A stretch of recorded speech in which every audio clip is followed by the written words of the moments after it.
This is Ken Smith reminding you it happened today, November 2nd, but the year was 1783. George Washington bids his farewell address to his army after the American Revolutionary War, 1783. On this day, abolitionist John Brown was found guilty of murder, conspiring slaves to revolt, and treason against Virginia. He will be sentenced to hang. 1859. On this day, James Garfield was elected the 20th President of the United States, 1880. North Dakota and South Dakota become the 39th and 40th states, 1889. Cheerleading begins in the United States as Johnny Campbell becomes the first cheerleader, cheering before a crowd at the football game at the University of Minnesota on this day, 1898. J.P. Morgan locked on this day 40 bankers in his library and forced them to find a way to avert a New York banking crisis, 1907. It was called the Great Emu War.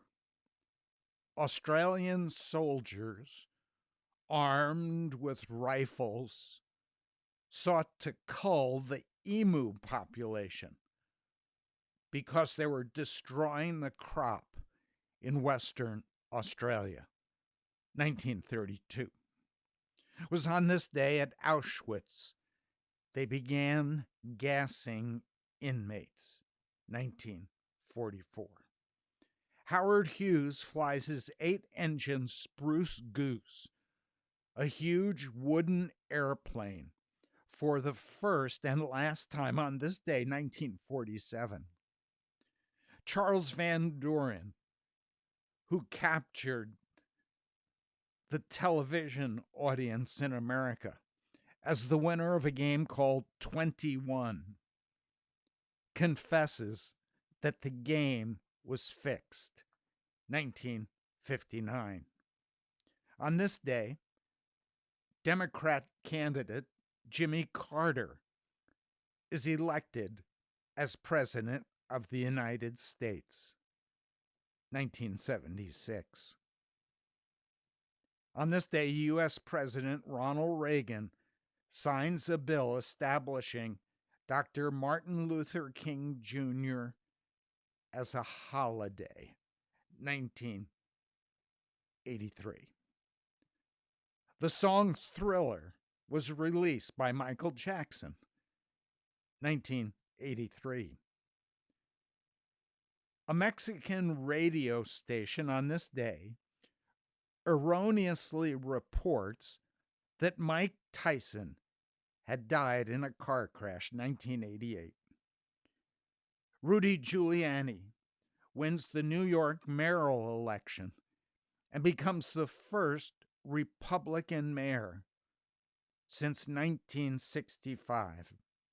That happened 1993. George Bush was reelected as president on this day, 2004. On this day, a tiger, thought to have killed 13 people, was shot dead after a month-long hunting party in central India. That was 2018. And so there's good news and bad news, confusing news. But behind it all is the good news, that this is the day the Lord has made. We will rejoice and be glad in it. This is Ken Smith reminding you it happened today, November 2nd.